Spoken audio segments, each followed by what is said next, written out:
Hey, what's up, YouTube? Goratha here. Today I'm going to talk about my League Start plans for 3.26. I'm planning on playing a Saboteur. There's a couple things that interest me about the Saboteur of this league. They're getting a couple new Ascendancy points. One of them is called Shrapnel Specialist. Now, Shrapnel Specialist gives us the NIMIS effect of projectiles travel in a random direction. This is really good for one skill in particular, and that skill is Rolling Magma. My plan is to play Rolling Magma Saboteur Mines. Now, the way Rolling Magma normally works is it kind of bounces in a straight line based on how many chains it has. So it changes the way chain interacts with the skill. Chains normally, obviously, like chain back and forth between monsters, but for Rolling Magma, it just adds bounces to it. Now, normally it'll travel in a straight line, it'll bounce in a straight line. When you add projectiles are fired in a random direction from the new Saboteur node, it'll kind of like bounce back and forth. And every time you cast the ability, for one projectile, it can bounce up to like 6 times normally. You can add additional chains. There's going to be +2 chain gloves being added to the game. There's things like Gloom Thing, which add chain. All these add extra bounces. Now, every bounce can actually do damage to the same target. So when you go from going in a straight line, like in a direct straight line, to like traveling in a random direction where it can bounce back and forth, this will make it so it overlaps a lot better, which makes it way, way better for a single target. Now, you do want to be using volley as well on top of that, because even with the extra bounces, you still want to have more proj to make it more likely. Extra projectiles do not overlap more in terms of like, it won't like shotgun. It'll make it more likely to do damage on the same cast though. So sometimes it will still bounce away and you won't do damage if it bounces away too far. The volley is kind of to make it like way more consistent. That's the full idea behind the build. I think it'll be really, really strong for mapping. I was testing it a bunch in standard. It's a very fast play style. I haven't played a mine character since they added automation, but automation detonate mines is really smooth, especially once you start getting the quality and the nodes on the tree. It becomes a very, very, very, very smooth play style. You just don't even have to aim it either. You just right click at your feet. The mines will blow up automatically.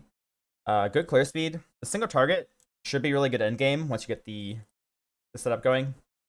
I made a quick PUB here. And by quick, I mean I spent like an entire day making the PUB. Has a bunch of loadouts here.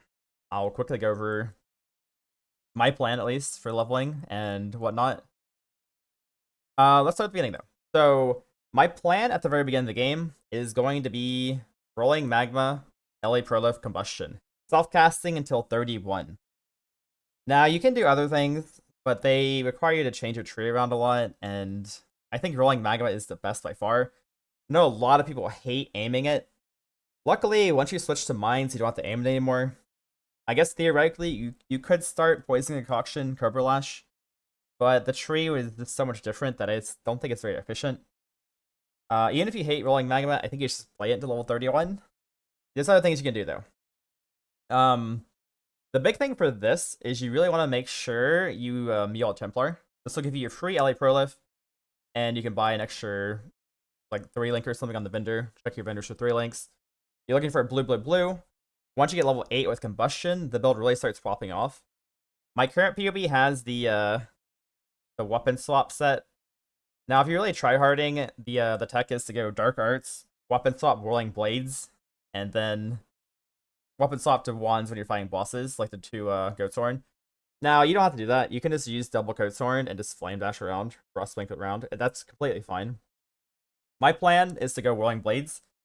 And once you get to Dark Arts, there's a Mastery which gives you 60% increased damage while wielding 2 different weapon types.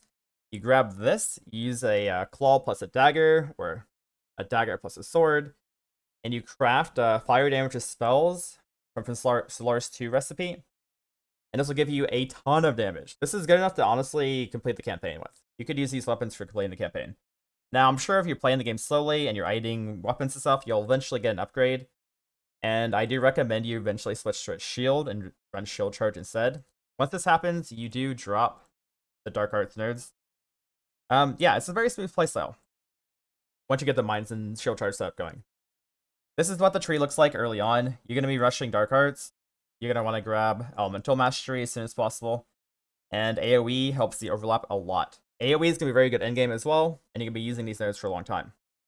The Shadow Start is a bit slower than most, I would say, but it has pretty solid nodes.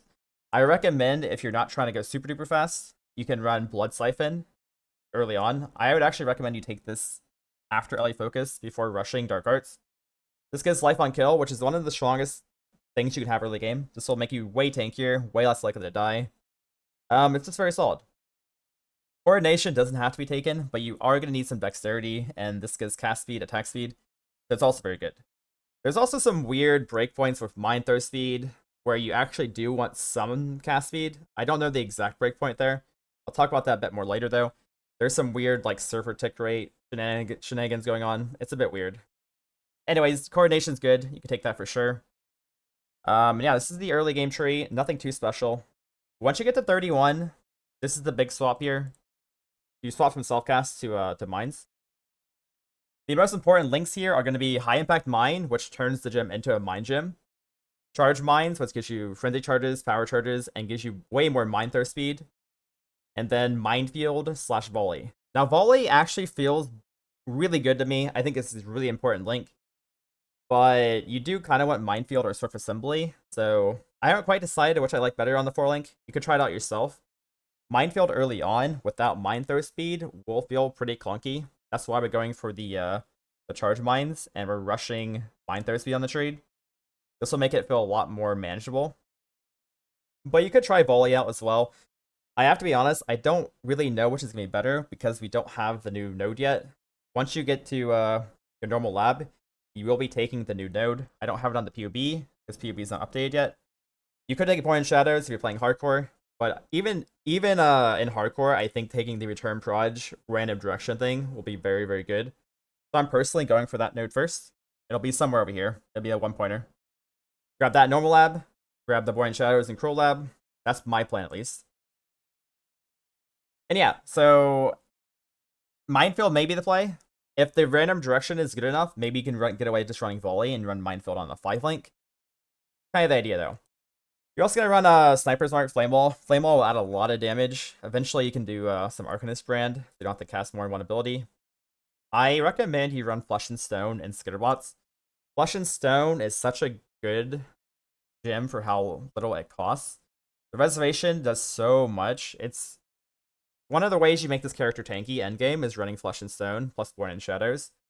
You really, really want this, I think. If you want more damage though, you could run like Anger or Grace if you want more evasion. I recommend Skitterbots and Flesh and Stone though. That's my plan at least. And the big thing you do at level 30-ish is you get automation plus detonate mines. This is the reason you're waiting until you get 30-ish. You want to do library, you grab charge mines, you get the automation set up. 31 is just the ideal level. Maybe even get your normal lab first. Once you get all that going, this is when you want to swap to mines.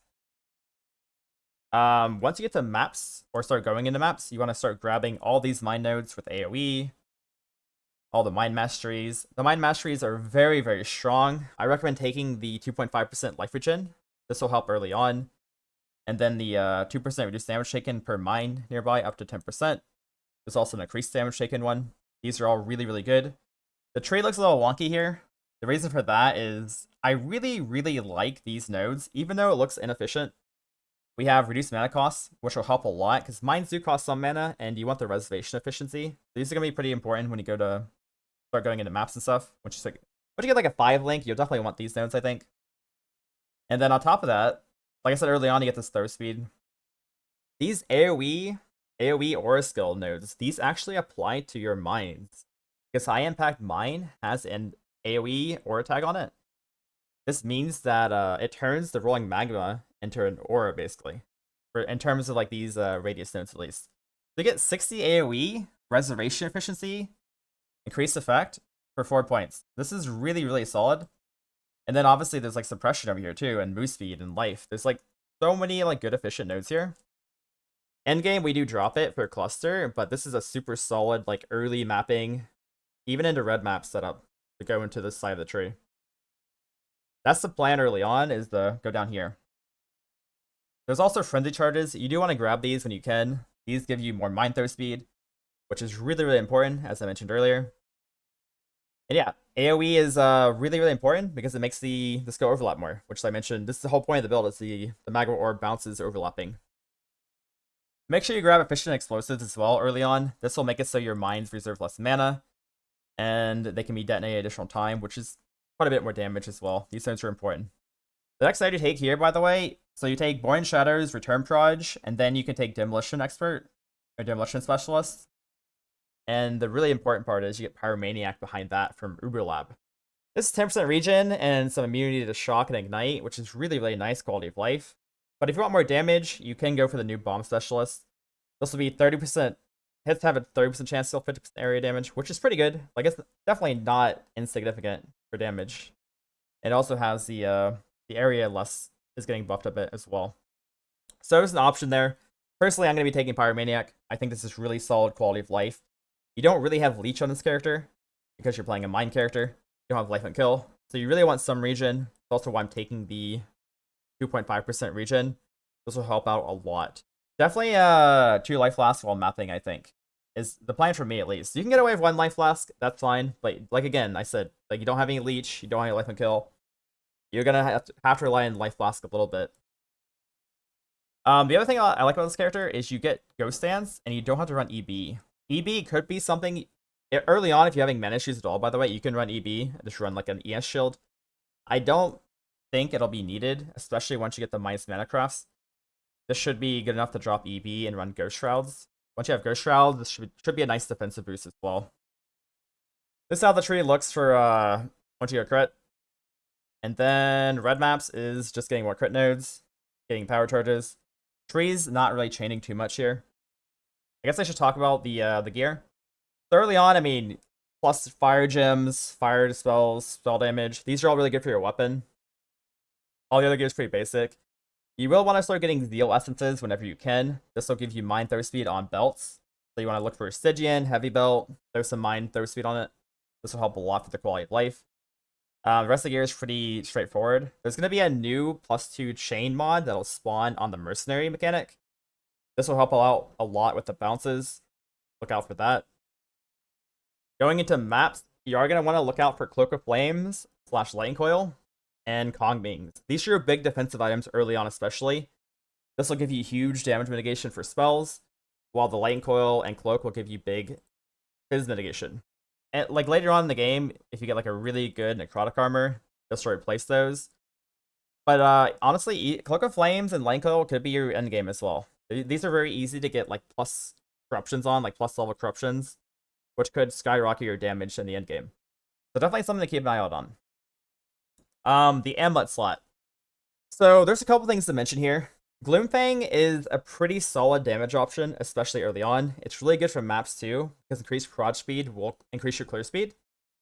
There is a downside here though. Increased prod speed actually lowers your single target.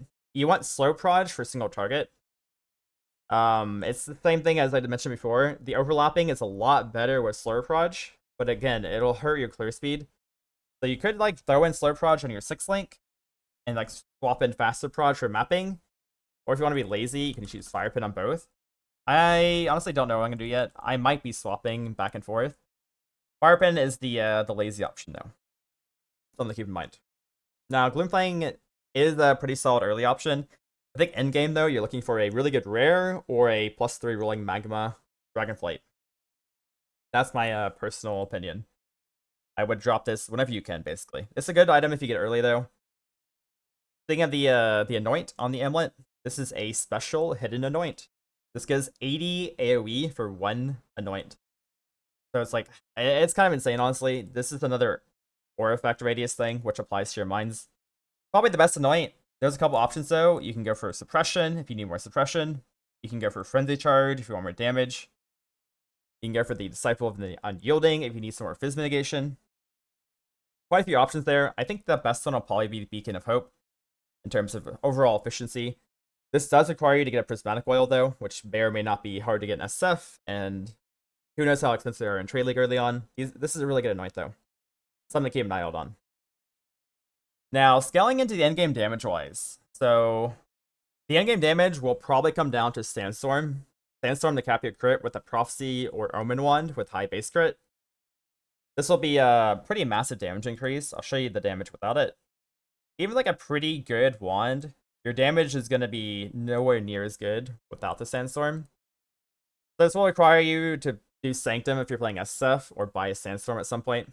This is a very, very strong helmet. It's kind of hard to beat for damage.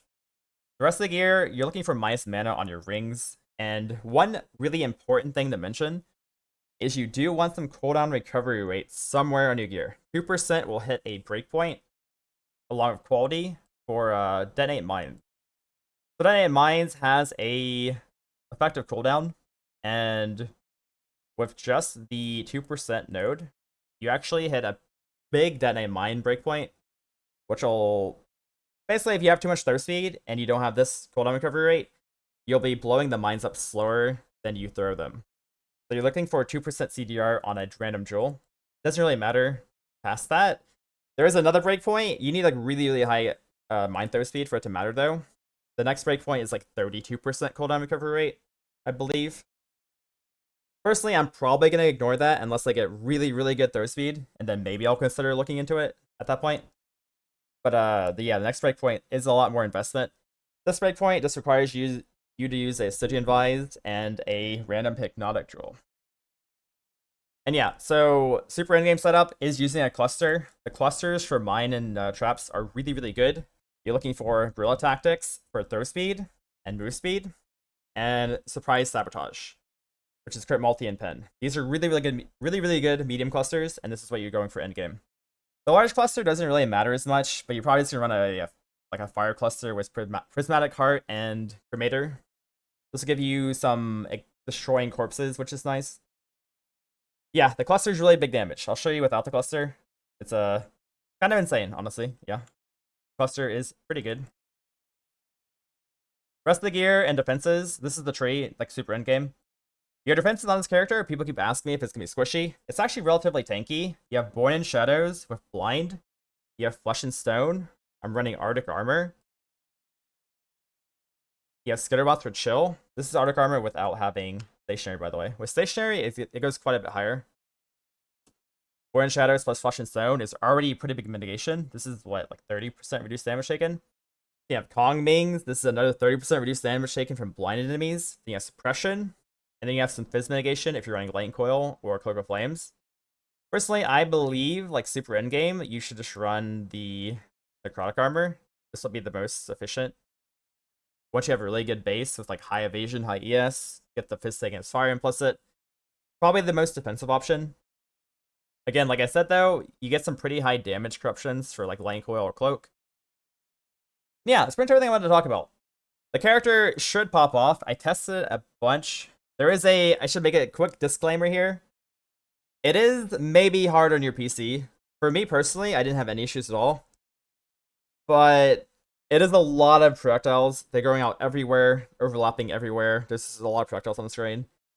Surprisingly, it's actually pretty easy to see things on the ground still. Like the skill itself has some pretty good visual clarity. But you have so many projectiles out that it's kind of insane at some point. And it is kind of noisy. So you have like some visual clutter and you have some noise going on. I personally am okay with it, but it's something to consider. And I will show you guys the footage of the build that I tested. It gets pretty insane. It's holy freaking storming outside. Anyways, I hope you guys enjoyed the video, and this is my league start plan. And yeah, hope you guys have a good league. Thanks for watching, everybody.